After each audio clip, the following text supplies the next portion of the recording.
नमस्कार, मैं डॉक्टर हर्षवर्धन पुरी। मैं एक सीनियर कंसल्टेंट थोरैसिक और लंग ट्रांसप्लांट सर्जन हूँ मेदांता द मेडिसिटी गुरुग्राम में। आज जिस बीमारी की हम बात करेंगे, शायद हम थोरैसिक सर्जन जो हैं दुनिया में सबसे ज़्यादा इस बीमारी को देखते हैं, इस बीमारी को ट्रीट करते हैं और ऑपरेट करते हैं। हम बात कर रहे हैं एम्पाइमा नामक बीमारी की। अब आहिस्ता आहिस्ता वीडियो में समझेंगे कि एम्पाइमा क्या होता है, पेशेंट कैसे प्रेजेंट करता है, हम पेशेंट को कैसे प्रिपेयर करते हैं, आगे सर्जरी की क्या आशंका होती है, कैसे हम सर्जरी के लिए प्रिपेयर करते हैं, सर्जरी क्या करते हैं, सब कुछ आज इस वीडियो में हम जानेंगे। तो अंत तक हमारे साथ इस वीडियो में बने रहिए आप। एम्पाइमा का मतलब है छाती में पस पड़ जाना। अब छाती में सबसे इंपॉर्टेंट ऑर्गन जो है वो है लंग्स। हमारी जो ये चेस्ट है इसके अंदर ही लंग्स होते हैं। लंग्स के ऊपर एक लेयर होती है जिसको प्लूरा कहते हैं। ऐसी ही लेयर फेफड़े के ऊपर और छाती के अंदर दोनों तरफ होती है। इस दोनों लेयर के बीच में फेफड़ा जब आप सांस लेते हैं तो मूव करता रहता है। किसी कारणवश अगर इन दोनों लेयर्स के बीच में जब पानी जम जाता है या पानी आ जाता है तो इस बीमारी को हम कहते हैं प्लूरल इफ्यूजन। इसके कई कारण हैं। भारत में सबसे कॉमन जो दो कारण हैं वो है ट्यूबरक्लोसिस और दूसरा कारण है निमोनिया। जब ये पानी इन दोनों कंडीशंस में जमता है तो हम जो पेशेंट है उसको क्या प्रॉब्लम्स होती हैं आप समझिए।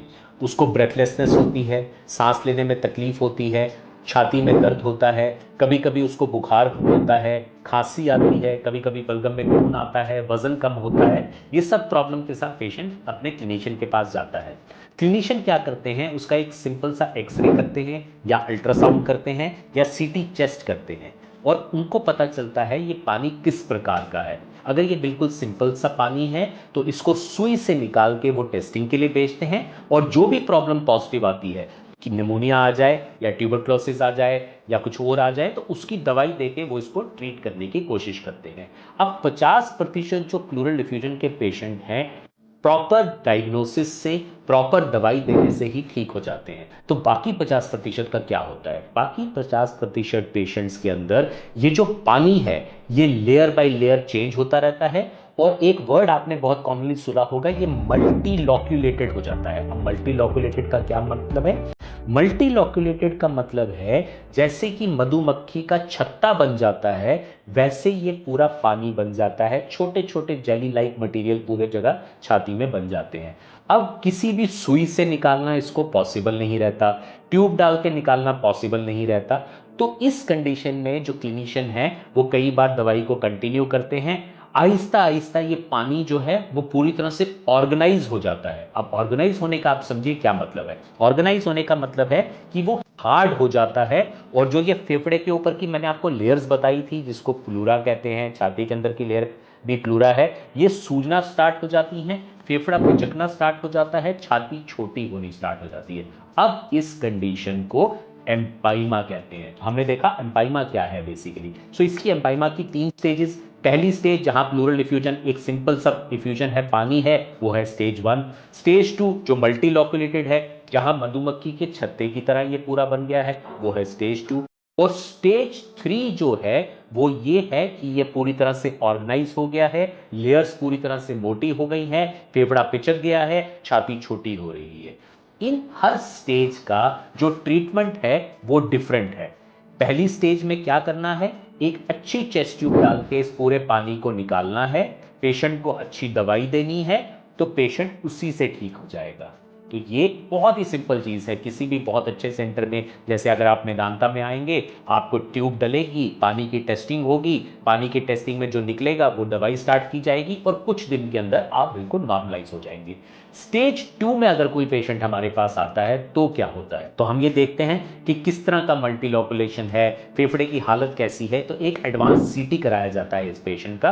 और अब किसी भी कंजर्वेटिव मतलब दवाई के सिर्फ माध्यम से ट्रीट करने से ये पेशेंट कभी ठीक नहीं होंगे। तो क्या करना है, इनमें एक सर्जरी के लिए इनको प्रिपेयर किया जाता है। सर्जरी का नाम है डीकॉर्टिकेशन। डीकॉर्टिकेशन सर्जरी में हम क्या करते हैं, छाती के अंदर जाते हैं, ये सारा जो ऑर्गेनाइज पानी है इसको निकालते हैं, फेफड़े के ऊपर की लेयर को निकालते हैं, छाती के अंदर की लेयर को पूरा निकालते हैं, फेफड़े को पूरा फुलाते हैं और छाती के साथ चिपका देते हैं। इसी एक सर्जरी करने की वजह से पेशेंट बिल्कुल ठीक हो जाता है। अब ये सर्जरी हिंदुस्तान में कुछ और सेंटर्स में भी होती है, पर हमारे सेंटर में 99% केसेस के अंदर ये सर्जरी जो है वो दूरबीन के माध्यम से या कि वैट्स के माध्यम से होती है, जिसमें 3 छोटे छोटे छाती में छेद करके हम ये सर्जरी कर पाते हैं और पेशेंट बिल्कुल ठीक हो जाता है। तो स्टेज 2 में एक अच्छी तरह किया गया वैट्स डिकॉर्टिकेशन जो है वो पेशेंट को बिल्कुल ठीक कर सकता है। स्टेज 3 जब हो जाता है, पूरी तरह से ऑर्गेनाइज हो गया है, छाती छोटी हो गई है, पेशेंट को बहुत ज़्यादा तकलीफ हो रही है, उस स्टेज के अंदर भी सर्जरी डिकॉर्टिकेशन ही बनती है। बट अब बाकी सेंटर्स में और हम में क्या फ़र्क है, बहुत सारे और सेंटर्स में इसको ओपन करके किया जाता है, छाती को पूरा खोल के किया जाता है। हमारे सेंटर में स्टेज 3 एम्पाइमा के लिए भी जब हम ट्रीटमेंट करते हैं तो वैक्स से ही करते हैं, 3 छोटे छोटे छेदों से करते हैं। इसी कारणवश वेदांता में इंस्टीट्यूट ऑफ चेस्ट सर्जरी में जब किसी का wax decortication even stage 3 empyema के लिए भी होता है तो वो पेशेंट बहुत ही जल्दी ठीक हो जाता है और अपनी दिनचर्या में वापस जा सकता है।